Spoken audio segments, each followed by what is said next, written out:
Hi, I'm Jay Link, President of Stewardship Ministries.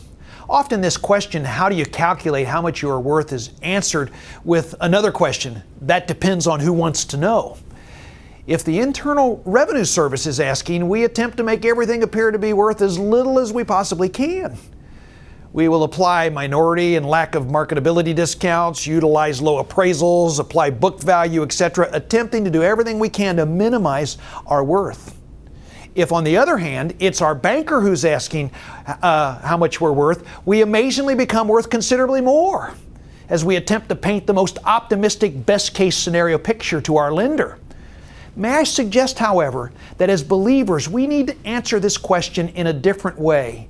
If we want to most accurately calculate how much we are really worth, we need to utilize three entirely different types of valuation methods. Valuation method one is this: we need to value our life worth rather than our net worth. Many years ago, an older, wealthy gentleman shared his story with me. His singular goal in life was to become a millionaire. He imagined this task like climbing a sheer cliff wall, one hand of rock after another. Slowly, inch by inch, he climbed it. He said, after virtually my entire life struggling to get to the top, I was at last able to reach up and grab the top of the cliff. Then slowly I was able to pull myself up to finally, after all these years, see what was there. And do you know what I saw when I pulled myself up, he asked? Nothing. There was absolutely nothing there. How tragically sad. The last thing we should want to do is spend our lives climbing the ladder of success only to realize once we finally do reach the top that our ladder is leaning against the wrong wall. And all that we really wanted in life we do not have, and all that we do have is not what we really want. Jesus told us a man's life does not consist in the abundance of his possessions, Luke 12:15. He adds in the parable of the sower, the deceitfulness of riches and the desire for other things enter in and choke the word, Mark 4:19. If you are valuing your net worth more than your life worth, you are indeed climbing up the wrong ladder. So what is your life worth? Paul reminds us, but God demonstrated His own love towards us, that while we were yet sinners, Christ died for us. Romans 5:8. John adds, see how great a love the Father has bestowed on us, that we would be called children of God, and such we are. 1 John 3:1. This glorious truth makes us exceedingly valuable. Some years ago, a good friend of mine and a client, John Bandemir, invited me to attend his big national drag race event. He gave me a pass that let me go up into his personal tower suite with air conditioning, comfort, and all the free food I wanted, and sit in the best seats at the track. I got to go right down on the track starting line, and even took me into the pit area. It was an incredible thrill. I felt so important that day. I wanted to tell everyone as I walked around with my VIP pass hanging around my neck, I personally know the owner of this place. As I was basking in the thrill of my VIP status, it occurred to me that this is exactly the same attitude we ought to have as we travel through life, walking around proudly saying, I personally know the owner of this place, and that makes me somebody important. Our real worth in this life will never be found in the stuff we collect. It will only be found in the fact that we personally know the owner. Using valuation method number two, we need to value our internal acquisitions rather than our external acquisitions. Paul addresses just how important it is to be pursuing internal spiritual acquisitions and not material external ones. He says, but those who desire to be rich fall into temptation and a snare, into many senseless and harmful desires that plunge men into ruin and destruction. For the love of money is the root of all kinds of evil. It is through this craving that some have wandered away from the faith and pierced themselves with many pangs. But as for you, O man of God, flee these things, external acquisitions, pursue righteousness, godliness, faith, love, steadfastness, gentleness, internal acquisitions.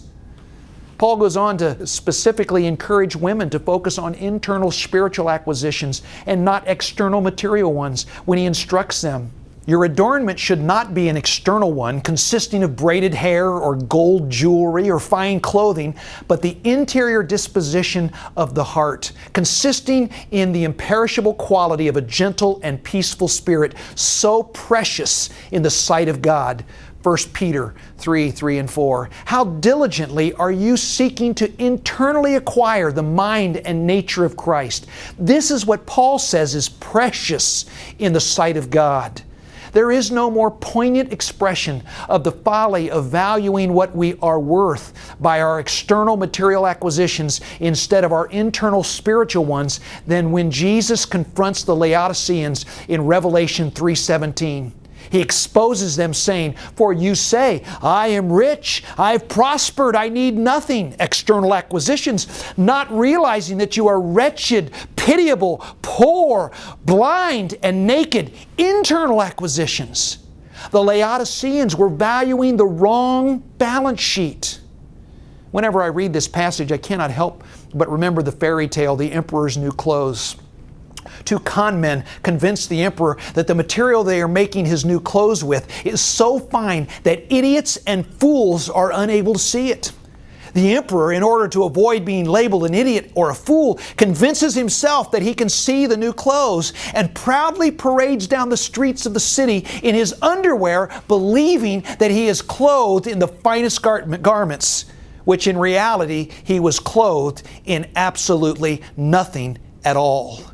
The very thing he was trying to avoid is the very thing he ended up proving. He, like the Laodiceans, were indeed a fool and an idiot. This is what will happen to us if we choose to calculate what we are worth based upon our external acquisitions instead of our internal ones. We must understand what the world esteems greatly, external acquisitions, God disregards, and what God esteems greatly, internal acquisitions, the world disregards.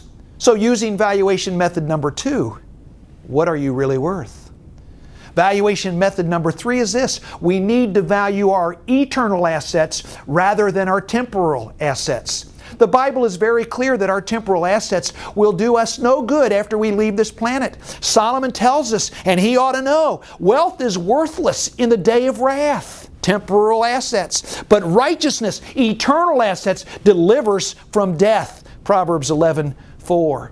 Jesus reminds us that even a temporal balance sheet that would include everything on earth is still wholly worthless on the day of judgment. He tells us, for what does it profit a man to gain the whole world, temporal assets, and forfeit his soul, eternal assets? Mark 8:36. You may recall in Daniel where God writes on the wall an unreadable message to King Belshazzar. He calls for Daniel to interpret God's message. Daniel translates, "You praise the gods of silver and gold, of bronze, iron, wood, and stone, temporal assets, but you did not honor the God who holds in His hand your life and all your ways. You have been weighed on the scales and found wanting of eternal assets." Daniel 5:23 and 27. We must be ever mindful that on God's eternal scales, our accumulated temporal assets, no matter how great they might be, weigh nothing. Because of this, Jesus commands us, do not lay up treasures for yourselves upon earth, temporal assets, but lay up for yourselves treasures in heaven, eternal assets. Matthew 6:19 and 20. Receiving rewards or treasures in heaven is not taught in most churches, but the Bible is very clear that even though our salvation cannot be earned by any good works, our rewards in heaven will be directly tied to our good works. 29 times the Greek word for rewards is used in the New Testament. Here are some of the ways the New Testament tells us to grow our eternal assets or rewards or treasures in heaven. By accepting persecution, Matthew 5:10 through 12. Loving your enemies, Luke 6:35.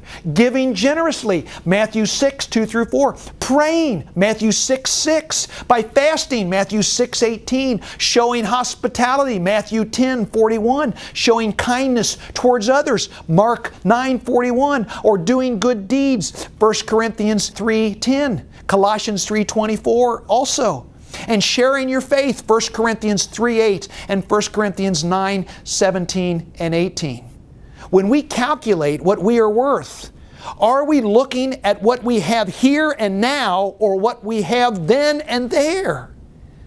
What we keep now, we will lose forever, and what we lose now, we will keep forever.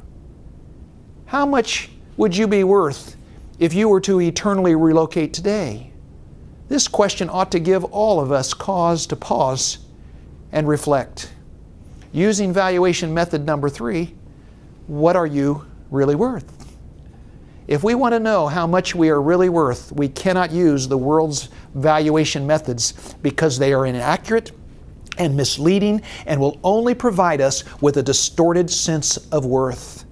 God's valuation methods, on the other hand, are true and accurate, and by utilizing them as our standard of measure of worth, we can be sure that in God's economy, we will be indeed rich in both this life and the next, regardless of what our current balance sheet may show.